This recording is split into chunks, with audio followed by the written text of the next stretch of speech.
heartbreak and betrayal unveiled. He slid the velvet box across the table, smirking like he'd just pulled off the surprise of the century. I was halfway through my champagne, expecting a ring or maybe earrings, something small and shiny, something that screamed I love you after 3 years together. But when I popped open the box, all I found was a single key, silver, ordinary, resting on black velvet, with a tiny tag looped through it. The tag had my roommate's name written in his handwriting. My heart hammered so loud I barely heard him say, I thought it was time for the next step. It took me a full 10 seconds to process.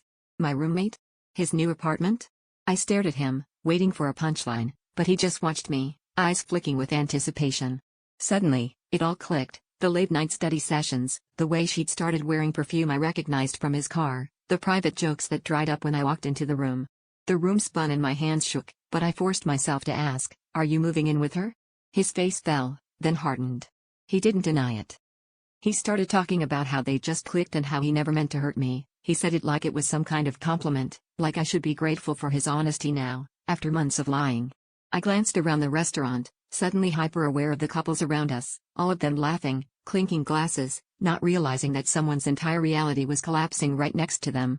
I wanted to scream, to throw the key in his face, but I just sat there, numb, while he apologized and tried to explain. The twist? I realized, in that moment, that I wasn't even angry at him. I was furious with myself, for ignoring the signs, for trusting too much, for desperately clinging to a version of love that was already dead. Even as he reached out for my hand, I pulled back, not because I hated him, but because I finally saw the person I'd become. I left the key on the table and walked out, realizing the betrayal that hurt most was the one I'd committed against myself.